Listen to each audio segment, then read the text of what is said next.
সামরিক বাহিনীতে কাজ করতে গিয়ে বাংলাদেশের মানুষের অনটন, দারিদ্র্য আর অর্থনৈতিক কর্মকাণ্ডে সম্পৃক্ত হওয়ার আকাঙ্ক্ষা কাছ থেকে দেখেছেন প্রয়াত মেজর জেনারেল আমজাদ খান চৌধুরী। সেজন্য চাকরি থেকে অবসরের পর শুরু করেন উদ্যোক্তা জীবন। উদ্দেশ্য ছিল দেশের মানুষের অর্থনৈতিক মুক্তির জন্য কাজ করা।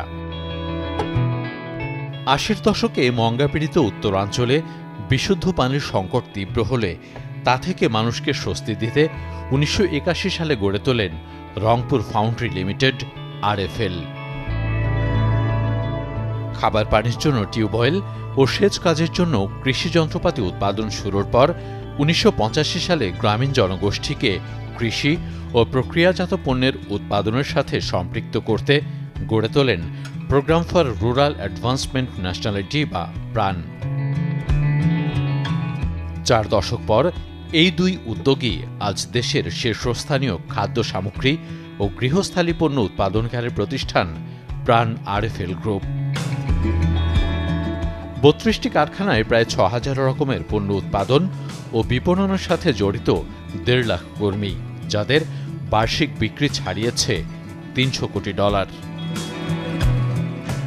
দেশের গণ্ডি ছাড়িয়ে প্রাণ RFL-এর পণ্য এখন বিশ্বের ১৪৫টি দেশে বিক্রি হচ্ছে সমান তালে। আর এই সাফল্যের অন্যতম কারিগর গ্রুপের চেয়ারম্যান ও প্রধান নির্বাহী আহসান খান চৌধুরী। তাকে নিয়েই চ্যানেল 24-এর এবারের বিশেষ আয়োজন।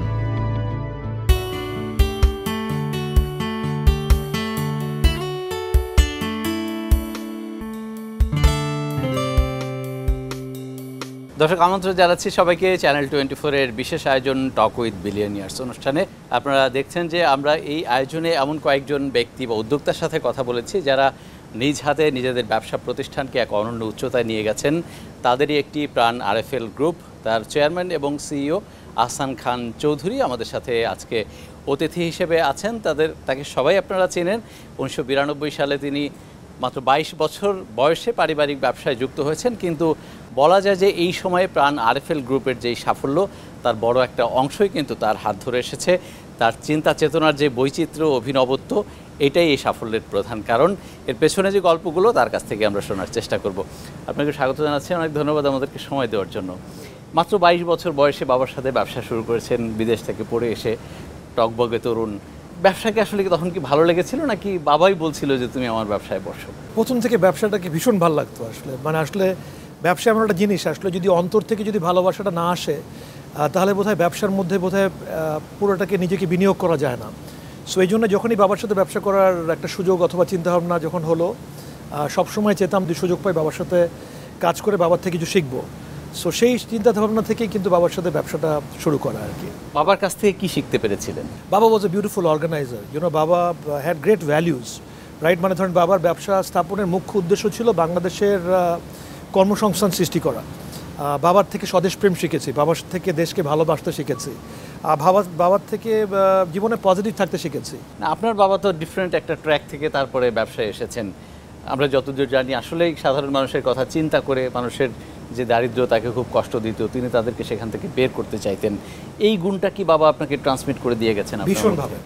বিকজ আমরা যখনই ব্যবসা স্থাপিত হয়, আমাদের প্রাণ RFL গ্রুপের স্থাপনের মুখ্য কারণ ছিল আমরা সবসময় চেষ্টা করি মানুষের জন্য কর্মসংস্থান সৃষ্টি করে দেওয়ার জন্য। আমরা প্রতিনিয়ত চেষ্টা করি, প্রতি বছর আমরা নাম্বারটা দেখি। আজ থেকে ৮ বছর ৯ বছর আগে যখন বাবা পৃথিবী ত্যাগ করেন, তখন আমাদের এমপ্লয়মেন্ট ছিল ৭০,০০০। আজকে ১.৫ লক্ষেরও বেশি মানুষ আমরা একসাথে কাজ করছি। আমি আমার সন্তানদেরকে ব্যবসাতে আনতে সক্ষম হয়েছি। তাদেরকে আমি প্রথম দিন থেকে টার্গেট বেঁধে দিয়েছি। আমাদের এখনকার টার্গেট হলো আমরা ১,৫০,০০০ মানুষ আমরা একসাথে কাজ করি। আমরা চেষ্টা করব যে আমাদের জীবন দশায় যেন আমরা ১০ লক্ষ মানুষকে যেন আমরা কর্মসংস্থান সৃষ্টি করে দিতে পারি। আপনার বাবা কি বলতেন যে বাংলাদেশের ব্যবসার সম্ভাবনা বা কোথায় কি ব্যবসাটা করতে হবে, কিভাবে ব্যবসা করতে হবে? বাবা সবসময় মনে করতেন ব্যবসাটাকে ভালো করা সম্ভব। আমিও আসলে সেটা প্রথম থেকে মনে করছি যে ব্যবসাতে কিন্তু চড়াই উতরাই সমস্যা থাকবে, এটা হচ্ছে ব্যবসার ইনহেরেন্ট নেচার। আবার ১৯৯২ সালের গল্প শুনতে চাই। প্রথম যেদিন অফিসে জয়েন করলেন কেমন লাগছিল? বাবা আসলে প্রথম দিন থেকে আমাকে একটা সাগরের মধ্যে ছেড়ে দিয়েছিলেন। সো সাগরের মধ্যে ছেড়ে দিয়েছেন কীভাবে? সেটা হচ্ছে যে আমি অ্যাকাউন্টিং পড়ে আসি, আমার ডেজিগনেশন দেওয়া হয় director finance and marketing. So আমি প্রথমবার বাবাকে কি জিজ্ঞেস করলাম, বাবা আমি তো অ্যাকাউন্টিং পড়েছি, আমি তো ফাইন্যান্সও বুঝি না, আমি তো মার্কেটিংও বুঝি না, আপনি কি আমাকে বলতে পারেন যে আপনি আমাকে কেন এই দায়িত্বটা দিলেন? সো বাবা আমাকে খুব সুন্দর একটা উত্তর দিয়েছিলেন। বাবা বলেছিলেন যে আমি মনে করি যে ব্যবসা এগিয়ে যাওয়ার জন্য ফাইন্যান্সটা খুবই বড় জিনিস এবং মার্কেটিংটা খুব বড় জিনিস, তুমি কোনো চিন্তা করো না, তুমি শিখে ফেলবে। সো আমিও শেখা শুরু করলাম। বাবা আমাকে সবসময় বলতেন যে আমাদের কোম্পানিতে আমাদের থেকে আরও যারা মেধাবী আছেন সবসময় তাদের থেকে কাজ শেখা। সো আমি আমার অত্যন্ত আন্তরিক সাথে জানাতে চাই যে আমার কোম্পানিতে যারা তখন আমার থেকে সিনিয়র ছিলেন তাদের থেকে কিন্তু আমি অনেক কাজ শিখেছি। কতদিন পর আপনার মনে হলো না যে বাবা সঠিক সিদ্ধান্তটা নিয়েছেন আপনার ব্যাপারে? যদি বাবা আমাকে যদি ঠেলে না দিতেন তাহলে বোধহয় আমার পক্ষে এগিয়ে যাওয়াটা ডিফিকাল্ট ছিল। এবং প্রথম দিন থেকে বাবা আমাকে দায়িত্ব দিলেন এবং আমি কিন্তু দায়িত্বটা পালন করতে অত্যন্ত মানে আনন্দিত হলাম। প্রথম থেকে আমাকে বাবা সেলসের দায়িত্ব দিলেন যে বাবা তোমার কিন্তু সেলসটা করতে হবে, বিকজ যদি ব্যবসা যদি বিক্রয়টা যদি ভালো না হয় তাহলে কিন্তু এগিয়ে যাওয়া সম্ভব। প্রোডাক্টটা তো মনে হয় অল্প ছিল, অনেক অল্প প্রোডাক্ট ছিল, মানে প্রোডাক্ট আসলে গুণা করে ছিলই না, রাইট? সো সেই সময় থেকে কিন্তু আমার যাই প্রোডাক্ট থাকুক না কেন আমাদের এই প্রোডাক্টটা কিন্তু ভালোবাসতে হবে, আপন করে নিতে হবে। আমরা তখন আনারসের টিন বিক্রি করতাম। আমরা দেশে উৎপাদিত মধুপুরে উৎপাদিত আনারসকে আমরা টিনে প্রক্রিয়াজাত করে আমরা বাংলাদেশের প্রত্যন্ত অঞ্চলে বাজারজাত করতাম। সো তখন আমাদের বাজার ছিল কারণ বাজার, বাজার ছিল হলো চিটাগাংয়ের রিয়াজউদ্দিন বাজার। রিয়াজউদ্দিন বাজার কেন? বিকজ আমরা জাহাজের পণ্য সামগ্রী বিক্রি করতাম। সো আমি রিয়াজউদ্দিন বাজারে যেতাম, বাজারে গিয়ে হোলসেলারদের সাথে কথা বলতাম যে ভাই আমাদের পণ্য গ্রহণ করুন। বাজারে আমরা ঢাকার হোলসেল মার্কেটে ঘোরাঘুরি করতাম। আমরা যদি প্রথমে রফতানির কথা ধরি সম্ভবত 2000 সালের দিকে, সেটাও আপনার হাত ধরে, অভিজ্ঞতাটা যদি একটু বলতেন। আমরা প্রথমে আমার বাবা আমাকে একদিন বললো যে আমরা একটু পাইনাপেল এক্সপোর্ট করব। আমার মনে আছে যে প্রথম দিন আমরা যখন আনারসটা বানিয়েছিলাম আমাদের গ্রস লস হয়েছিল। বাবাকে খুব দুঃখের সাথে বলেছিলাম যে বাবা আমাদের এই কন্টেনারে কিন্তু কোনো লাভ হয়নি। বাবা কিন্তু was a pack of positive energy. বাবা বললেন কোনো লাভ নিয়ে কোনো চিন্তা করো না, লাভ একদিন হবে। তোমার যদি উদ্দেশ্যটা মহৎ হয় ব্যবসা কিন্তু অটোমেটিকলি মোড় ঘুরে যাবে। যেরকম বলা সেরকমই কাজ। আমাদের এই আনারসের ব্যবসা আস্তে আস্তে শুরু হলো। আমরা আনারসে আস্তে আস্তে ভালো করলাম, আমরা এগিয়ে গেলাম। বাবা পাকিস্তানে গেলেন, দেখলাম সেজান নামের জুসটা বাংলাদেশে অনেক বিক্রি হচ্ছে। বাবা আমাকে বললেন যে সেজানে গিয়ে দেখলাম পাকিস্তানে ওরা কিন্তু কাচের বোতলে আমের জুস বিক্রি করছে।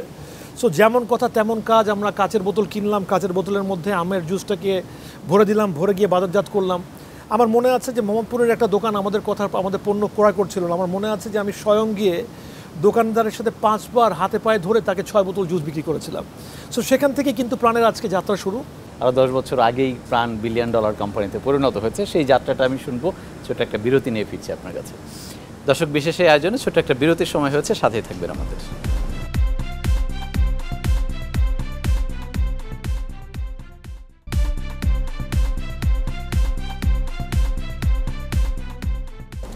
দর্শক আরও একবার স্বাগত জানাচ্ছি। আপনারা চ্যানেল 24-এর বিশেষ আয়োজন টক উইথ বিলিয়নিয়ার্স দেখছেন।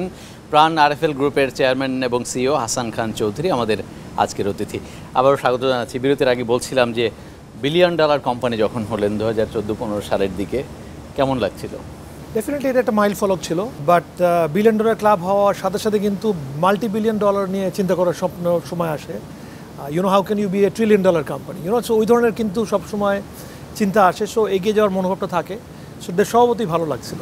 কার অবদানের কারণে আপনি 1981 থেকে 2015-এর মধ্যে $1 বিলিয়ন কোম্পানি হয়ে গেলেন? আমার মনে হয় সবচেয়ে বড় অবদান হলো বাংলাদেশের। দেশে কিন্তু একটা কনজামশনের একটা জোয়ার সৃষ্টি হয়েছে। প্রতিনিয়ত ভোক্তারা কিন্তু নতুন নতুন পণ্য চাচ্ছেন এবং তারা কিন্তু গ্রহণ করছেন এবং আমরা ভালো করছি। কোম্পানিতে অসংখ্য গুণী মানুষ আমরা একসাথে কাজ করি এবং এখানে কিন্তু আমরা সবসময় গর্বের সাথে বলি যে প্রাণ কোম্পানি অথবা আরএফএল কোম্পানির মালিক কিন্তু আমরা সবাই।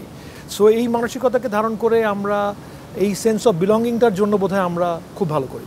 কখনো কি মনে হয়েছিল যে প্রাণ কোনো একদিন $1 বিলিয়ন কোম্পানি হবে, বা আপনি মনে মনে কখনো টার্গেট ফিক্স করেছিলেন কিনা যে এত সময়ের মধ্যে আমি এখানে যাব? অনেস্টলি আপনাকে বলি, ধরেন মনে করেন আল্লাহ তাআলা প্রাণকে এমন একটা জায়গায় এনেছেন, আল্লাহ তাআলা আরএফএলকে এমন একটা জায়গায় এনেছেন আমি আমার স্বপ্নেও কখনো কল্পনা করতে পারিনি যে আমাদের কোম্পানি একদিন এই জায়গায় আসবে, রাইট? সো যখন আমার মনে আছে যখন আমরা প্রথম প্রাণকে আমরা শুরু করি, আমার বাবা একদিন, আমরা প্রথম 8 বছর আমরা প্রচুর টাকা লস করেছিলাম প্রাণে। সো আমার বাবা এসে আমাকে একদিন বললেন যে বাবা আমরা যদি প্রতিদিনে আমরা যদি $1 লক্ষ পণ্য বিক্রি করতে পারি আমরা বোধহয় ব্যবসায় আকারে খুব সফল হব। সো আমরা ব্যাপারটা মনে আমরা চিন্তা করলাম যে আমরা যদি $1 লক্ষ বিক্রি করতে পারি আমরা কিন্তু খুব ভালো করতে পারবো। 1 লক্ষ টাকাকে 365 গুণ করলে 3,65,00,000 হয়। সো আপনি যদি আমাদের দেখেন যে প্রথম দিকের প্রাণের স্বপ্ন ছিল 3,65,00,000। কোথা থেকে যে প্রাণ 3,65,00,000 স্বপ্ন যে একটা বিরাট স্বপ্নে রূপান্তরিত হলো এটা কিন্তু আমরা বুঝতেও পারিনি। আপনি নিজেই বলছিলেন যে তখন 70,000-এর মতো এমপ্লয়মেন্ট ছিল, এখন আপনি সেটাকে ডাবলের উপরে করে ফেলেছেন। সময় কিন্তু খুব বেশি দিন লাগেনি, এটা কিভাবে সম্ভব হয়েছে? আমি সবসময় যেটা মনে করি যে ভালো কোম্পানি যদি থাকে, এই ভালো কোম্পানি কিন্তু আগামী দিনের আরও ভালো কোম্পানি ক্রিয়েট করার জন্য শক্তি যোগায়। সো আমরা প্রতিনিয়ত চেষ্টা করি যে আমাদের কোম্পানিটা যেন ভালো চলুক। আমরা প্রতিনিয়ত চেষ্টা করি যেন আমাদের কোম্পানি যারা কর্তব্যরত মানুষ আছেন তাদের মধ্যে যেন আমরা ব্যাপকভাবে একটা সেন্স অফ ওনারশিপ গড়ে তুলতে পারি। কোনো একদিন হয়তো আমরা দেখব যে প্রাণ আরএফএল হেলিকপ্টারও বানাচ্ছে, এরকম কোনো পরিকল্পনা আছে নাকি সামনে? আসলে হেলিকপ্টার বানানোর হয়তো পরিকল্পনা এই মুহূর্তেও নাই, বাট আমি মনে করি যে বাংলাদেশ এমন একটা কর্মযজ্ঞের দেশ, রাইট? এখানে আসলে পৃথিবীর অনেক দেশে না 18 কোটি মানুষ নাই। পৃথিবীর অনেক দেশে কিন্তু অসংখ্য মানুষের কাজ করার আকাঙ্ক্ষা নাই। পৃথিবী কিন্তু অনেক দেশে কিন্তু 18 কোটি মানুষের কনজামশনের জায়গা নাই। সো যা মানুষ আগামী দিনে এদেশে কনজিউম করতে চাবেন, প্রাণ কিন্তু সমগ্র পণ্য সামগ্রী নিয়ে হাসবে। এই মডেলটা আপনার কেন, যে এখনও এক টাকার প্রোডাক্টও বাজারে পাওয়া যায় প্রাণ আরএফএল? মানুষের ক্রয় ক্ষমতার উপরে শ্রদ্ধাশীল থাকা উচিত। সবসময় খালি দামি পণ্য বিপণন করলে কিন্তু হবে না, বিকজ দামি পণ্য বিপণন করলে সমাজের অধিকাংশ মানুষ কিন্তু আপনার পণ্যগুলো গ্রহণ করতে পারবে না। আপনি চায়নায় যান, বাংলাদেশে যান, নিয়মটা কিন্তু একই। আমি কিন্তু আমজনতার ব্যবসার ব্যাপারে ব্যবসা করার জন্য আমি 5টা বুঝি, আমি রিলেট করতে পারি। আমি নিজে কোনো দামি পণ্য আমি গ্রহণ করি না, এবং আমি দামি পণ্য গ্রহণ করতে আমি স্বাচ্ছন্দ্য বোধ করি না। চায়নায় আপনি এখন মার্কেট করছেন, একটা সময় তো ইভেন এখনও আমরা বিশ্বাস করি যে চায়না এমন একটা দেশ, ওর বাইরে থেকে কোনো কিছু কেনার দরকার হয় না, আমি কিভাবে ওর দেশে গিয়ে আমার পণ্য বিক্রি করব? আমাদের একটা বিশ্বাস করতে হবে যে আমাদের দেশটা খুবই ভালো, আমাদের দেশের মানুষগুলো মেধাবী এবং পরিশ্রমী। এই মেধা এবং পরিশ্রম খাটিয়ে আমরা পৃথিবীর যে কোনো দেশে আমাদের পণ্য বিপণন করতে সক্ষম। এখন আপনাকে যেটা করতে হবে, আপনাকে চায়নায় যেতে হবে, যেটা আমরা গিয়েছি। আমাদের কেবলমাত্র ওখানে 150টা সুপার মার্কেট আছে। এই 150টা সুপার মার্কেটে আমরা পণ্য সামগ্রী বিপণন করব। এর পাশাপাশি আমরা চাইনিজদের কাছে নুডলসও খাওয়াবো, বিকজ আগে কিন্তু আমরা পৃথিবীব্যাপী চায়না কিন্তু নুডলস বিক্রি করেছে, পৃথিবীকে নুডলস খাওয়াতে শিখেছে। এখন কিন্তু এই চাইনিজ জাতিকে কিন্তু আমরা বাংলাদেশের উৎপাদিত নুডলস চায়নায় খাওয়াবো। কীভাবে সম্ভব?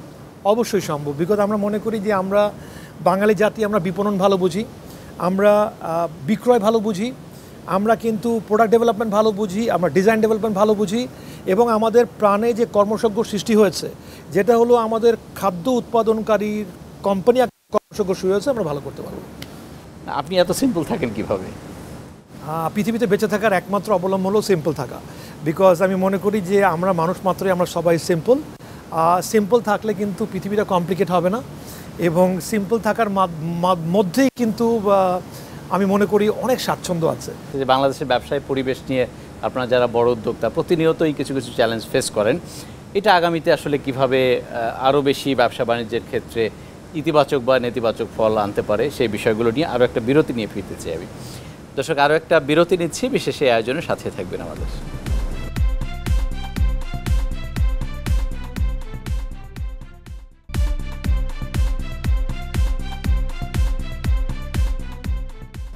দর্শক, আরও একবার স্বাগত জানাচ্ছি। আপনারা চ্যানেল 24-এর বিশেষ আয়োজন টক উইথ বিলিয়নিয়ার্স দেখছেন। প্রাণ আরএফএল গ্রুপের চেয়ারম্যান এবং সিইও আহসান খান চৌধুরী আমাদের আজকের অতিথি।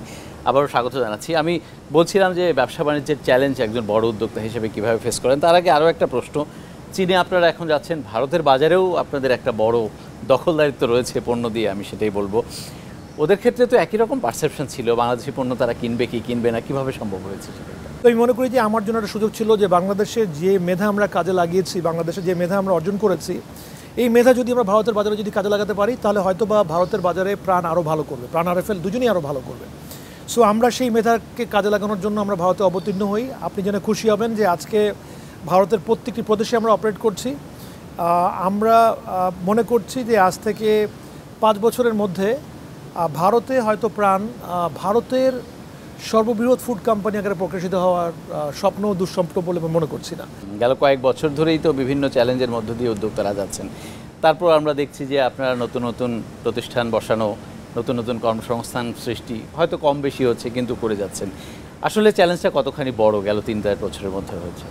আমি মনে করি কোনো চ্যালেঞ্জ ব্যবসায়ের জন্য কোনো চ্যালেঞ্জ না, রাইট? বিকজ আমি মনে করি যে সমস্ত চ্যালেঞ্জ নিয়ে এগিয়ে যাওয়াটা হচ্ছে ব্যবসায়ের জন্য সবচেয়ে বড় চ্যালেঞ্জ, বিকজ চ্যালেঞ্জ পৃথিবীতে থাকবে, এবং বাংলাদেশের মতো একটি ক্ষুদ্র দেশ, বাংলাদেশের মতো একটি সম্পদ ছাড়া দেশের জন্য চ্যালেঞ্জ ছাড়া কিন্তু দেশ থেকে মানে থাকাটা সম্ভব না। আমি মনে করি চ্যালেঞ্জ থাকাটাই স্বাভাবিক। এই চ্যালেঞ্জকে মেনে নিয়ে কিন্তু আমাদের কাজ করতে হবে। আপনাদের যেই বিজনেস মডেলটা, একেবারে প্রত্যন্ত অঞ্চলে আপনাদের পণ্যগুলো ছড়িয়ে, একটা বড় সাপ্লাই চেইন মেনটেন করতে হয়, বিদেশ নির্ভরতা আছে অনেক র মেটেরিয়ালসের ক্ষেত্রে, সেটাও একটা বড় সাপ্লাই চেনটা ঠিক রাখা একটা বড় কঠিন কাজ আসলে। এটাকে সামনের দিনগুলোতে কিভাবে মানে ঠিক রাখা যাবে? আমরা সাপ্লাই চেনের ব্যাপারে আমরা বলবো যে আমরা যেন বিদেশের উপরে যেন আমাদের আরও কম নির্ভর করতে হয়, কারণ আমরা দেখেছি যে যদি আমাদের বিদেশের উপর নির্ভর করতে হয় তাহলে আমাদের স্বদেশে বিভিন্ন ধরনের র মেটেরিয়ালের উৎপাদনটা কম হবে এবং আমরা কষ্টে থাকবো সবসময়। সো আমরা চেষ্টা করছি সবসময় যেন দেশের উপর নির্ভর করতে পারি, দেশে উৎপাদিত কৃষি সামগ্রীর উপর নির্ভর করতে পারি। এই চিন্তাকে কাজে লাগিয়ে কিন্তু আমরা উত্তরোত্তর আগানোর চেষ্টা করছি।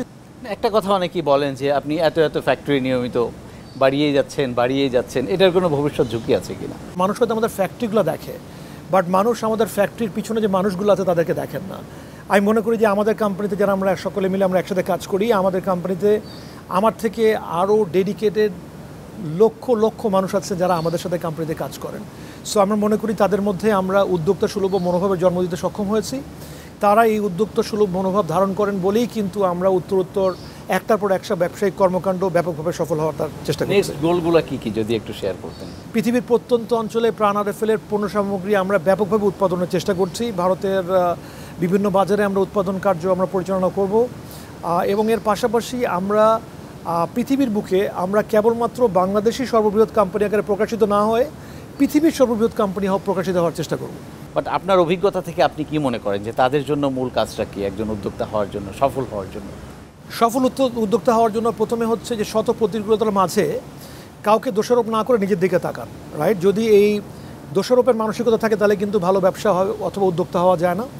প্রতিকূলতা থাকবে এবং প্রতিকূলতা সবার জন্যই ছিল, রাইট? এই প্রতিকূলতাকে কাজে লাগিয়ে, প্রতিকূলতাকে ওভারকাম করে, প্রতিকূলতাকে বেরিয়ে গিয়ে কিন্তু ভালোভাবে ব্যবসা করার ব্যাপারে মনোযোগ দেওয়াটা প্রয়োজন আছে বলে আমি মনে করছি।